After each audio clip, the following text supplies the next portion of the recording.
And welcome to this episode of the Capitalized Life and Retirement Show. I'm your host, Matthew Johnson, president and owner of Johnson Wealth and Income Management, a retirement income source located in Clear Lake, Humboldt, and Ankeny, Iowa. Well, how are you today? Hope you're doing well. Taking a little bit of time for yourself, and welcome to today's program. Today we're going to discuss something that you've probably heard of. It's called set it and forget it investing.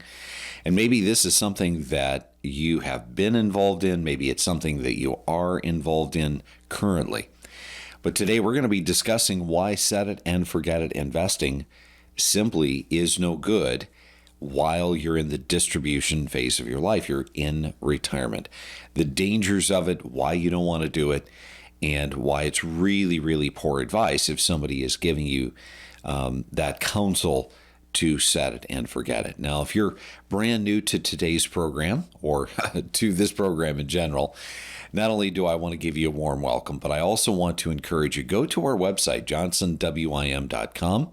There's a wealth of information. There's white papers, past radio shows, YouTube videos that you can watch, just a number of different things that are financially relevant. And if you're more of the bookworm type, well, I also encourage you to get a copy of my book, The Capitalized Retirement. It's available at all major book resellers.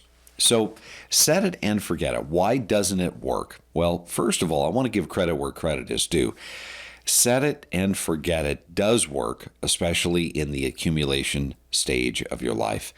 And this is especially true when you're younger and maybe you've got the opportunity, you get the opportunity of being able to take and invest in things like an employer 401k or a 403b. You find a good quality set of, say, index funds, and you just start plowing money right into that fund time and time and time again. That can be a very useful thing, and it can be something that allows you to just put saving on autopilot. And I think that that's the general spirit of the advice. However, when you are in the distribution stage of your life, or even if you're getting closer, so let's say that you're 59 years of age and you know that, Social Security is still a couple of years out, but you're thinking about maybe starting to wind down, maybe slow down a little bit on your hours worked, or maybe you feel like you're in a position where financially you can retire. You just have to kind of sort of get past the 59 and a half rule. Well, the one thing that we have to acknowledge is that when we're in the accumulation stage, we are investing in a particular way to do one thing, and that's to save, to accumulate, to compound, to grow the money. That's the only real focus and objective that we have in that accumulation stage. But as we get closer to retirement, we want to realize that the risk that we were willing to take on when we were in that accumulation stage, we were still 5, 10, 15 years away from retirement. Well, that risk tolerance changes, doesn't it? You start feeling differently about volatility in the market when you have $1 million, $1.5 million saved. It feels different. It, as they say in today's vernacular, it hits differently, right? Primarily due to the fact that when you experience a 10% loss and you got maybe, $200,000 saved for retirement, 10%, $20,000, it stinks. And you feel bad about it, but yet you know that you will recover. And you also know that you've got plenty of runway to make it back because you know that the market will recover. Now, fast forward and you got $1 million and you lose, say, 10%. Losing $100,000, that feels differently, right? That feels very, very different. You could potentially buy a lot of new things for $100,000. And so the reality here that I want to try to get you to lock in on is that as we get closer and closer to retirement, as we get to that point where we're about to take and flip that switch from accumulation to distribution, the reason that set it and forget it can work against you is because all of a sudden you could be continually taking on, just blindly, just on autopilot, that same amount of big risk in that same aggressive set of funds that you've been investing in all of your life. And you realize, oh my goodness, now that it's too late and the market's already declined, I've already lost a fourth or even a third or more of my retirement savings. So set it and forget it as you get closer and closer to retirement. It doesn't work because your risk tolerance is going to be changing. Number two is going to be the fact that you're changing stages of life. Now, I know that this sounds very simplistic, but the reality is that you're making a big transition, or you're about to make a big transition, going from accumulation to distribution, going from working 40 hours a week or more to now being retired and having nothing but time on your hands. And I know how good that might sound to you, but the reality is that change that you personally are going through, my friends, you need to realize that your money is now going to be expected to do something very different that it's never been expected to do. You see, you've been in the savings mindset. You've been in the accumulation mode. And now, why did you save all that money? Well, you saved all that money so that you could start to withdraw some of that money and use it to supplement your retirement. And you see, this is something you've never asked of your money before. This is something that you've never done before. The distribution stage of your life for many folks is the scariest, and I will agree it is the riskiest because your money has to last you. But the reality is that it's the scariest because you've never done distributions, right? You've always saved. And now instead of putting in, now someone's asking you to take out. And so the reality is that setting it and forgetting it, just allowing yourself to continue on that course, that trajectory, without really ever assessing whether or not the funds that you're currently investing in are ready for distribution, they're ready for income, well, that can be a very dangerous thing. Number 3, and this is a big one, is market drift. Now, this is kind of a combination of the very first thing with risk tolerance changing, but I want to share this with you. Over the course of a year, I'm going to look at not just hundreds, but likely at least 1,000 different portfolios. I'm going to be reviewing client portfolios. I'm going to be reviewing prospect portfolios. I'm going to be looking at portfolios from professional managers. And one of the things that I'll say is a very common theme, and this is not a good thing, my friends. This is quite honestly a very scary thing, is the reality that when people come to my office, whether they drop it off at Clear Lake or they email it to me or they upload it to our website, which you can easily do, and we do a complimentary risk assessment on that portfolio. Well, the reality is that oftentimes we as investors, we as individuals, even if we're quite on top of it, we can lose sight of how much we're being charged. Internally, we have to remember that it's not just investments inside the bucket or that fund that are changing by the fund manager, but we have to be aware of the fact that those funds can change costs. And you see, they send us those things in the mail, right? Those big, thick books called prospectuses, the things that you don't read. No one reads them. But the reality is that that's where they jam all the information. That's where they pack all the information in. And they say, oh, by the way, we're changing this and we're changing that and we're upping this and we're reducing that over there. And so as a result, we don't know what we're being charged because we never read the prospectus. We lose sight of it. Are you being treated fairly? Are you being charged something that is reasonable? Are you being charged something that you would be willing to pay that? Number 2 is going to be the risk. I discussed in just a moment ago, risk tolerance and how it changes, how as we get closer to retirement, we want to reduce our risk. We have less tolerance for those big 25, 30, 35, 40, 50% losses. I don't know too many people even close to retirement or in retirement that want to take the same kind of risk of loss as what they had before. That only seems reasonable.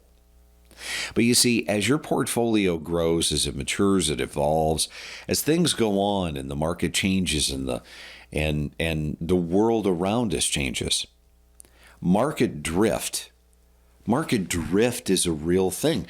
It's something that causes us to be taking on way more risk than what we anticipated that we were taking on. And how do you know how much risk you're taking on unless it's actually looked at, unless it's analyzed? Let me give you just kind of a example in two ways. First of all, let's talk about expenses. I have a gentleman who, I'm going to consider this gentleman not only a client, but he's a pretty close personal friend. And this guy has his 401k through his employer, and somewhere along the line, he picked up this other advisor, and on again, off again, they'll kind of come into his life and then they disappear. But whatever, this guy's kind of laid back. He's still very much in the accumulation stage. And so he just kind of sets it and he forgets it. Well, I happened to be doing an analysis for him because I kind of prodded him along. I said, listen, you got to drop off that statement. Let's take a look at it. I don't care if you move it or not, but let's look at it. Let's at least analyze it. And lo and behold, I found out that this custodian, this firm, this advisor that he's working with, this kind of on again, off again, is charging him nearly 2%, 1.95% every single year in fees. And my friends, that wasn't the totality of it. Not only did he have the fees, but he also had the expenses that came with all of the 47 different mutual funds that the advisor put into that portfolio because, well, honestly, they're just doing a shotgun pattern. Do a little bit of everything, and then there's always something good to talk about. Well, little did he know that he was paying that. And little did he know that that was creating a drag on his performance. You see, the more you pay in expenses, the less of a return you're going to get to keep. That's the way how the math works. Another example of market drift and kind of changes that can take place right underneath our very nose. I was dealing with a couple. They've been retired for a few years now, and they happened to come to one of my events, one of my workshops, one of the colleges, and they came in and they wanted a risk assessment. No one had ever given them one. Their own advisor did not give them one. In fact, their advisor was almost non-existent. Well, in this particular case, there was some good news and there was some not so good news. The good news is that amongst the various different mutual funds and the various different holdings that this advisor had put into their brokerage portfolio, they did have at least one stock, and that one individual stock over the course of time had done fantastically. Now, that's great news. However, the not so great news is the fact that there had not been management of that stock, and now that stock represented 60% of the wife's portfolio. Now, I know that we all love growth. I love growth. I'm sure you love growth, but the reality is that when all of a sudden you have seen such expansion over the course of time of a stock, then now that one stock represents 60%, over 2/3 of your portfolio. Does that not make you nervous? And little did this lady know that. She hadn't really looked at the various different holdings. She had only paid attention to the balance, and the balance was going up, so she thought everything was cool. But all of a sudden now she realizes that that one company, the board of directors, holds her retirement, 2/3 of her retirement, in their hands. And if they make a bad decision, that's going to substantially affect her. And I want you to think about that. Not only that, but we discovered that this poor lady did not have, and this is the third point, the income to even cover her required minimum distributions. You see, she was 70 years of age, 71 years of age. She was a couple of years away from required minimum distributions. Now, whether you're close to RMD age or you're in a position where, by gosh and by golly, you just want your income from your portfolio because you want to supplement what you're doing for, say, Social Security or a pension. Well, the reality here, my friends, is that we have saved specifically for production of income and supplementation of income. And when we figured out that she was only producing around 0.75% in dividends because she was so growth-minded, she was so growth-oriented and growth-geared within that portfolio. Once she realized that her advisor was doing her no favors because he was allowing her to take on too much risk in general. Number two, the financial advisor was not doing her any favors because, well, he wasn't managing the holdings. Certainly, we don't want to have our portfolio run, 2/3 of it run by one board of directors, one stock, because what happens if something outside of that company, that corporation, comes and takes it out? What happens if, for instance, if we are in a position where that board of directors makes a really bad financial decision? And we're in a position now where their decision, maybe to cut dividends, their decision to maybe no longer do X, now all of a sudden shareholders don't like it. Shareholders decide to sell the stock, take their winnings off the table, and you're left holding the bag, just like she could have been. What if there was so much market drift that you realized that if the market did go through another 2000 to 2003 where it lost 50%, another 2007, 8, and 9 where it lost over 50% again, how would you feel if all of a sudden your portfolio shrank overnight because of market drift? You see, my friends, this is the reason why we have to be so cognizant, so diligent. We have to be on it. And even though you can hire advisors and you can hire custodians and you can hire even fiduciaries to help you do work, the reality is that no one is going to care about your money more than you do. And so I encourage you, think about how this transition in your life, going from the accumulation stage to the distribution stage, how very significant it is, and how set it and forget it can be wonderful, useful information. It can be wonderful advice when you're in the accumulation stage. But when you're in the distribution stage, this is something that is going to be potentially working against you.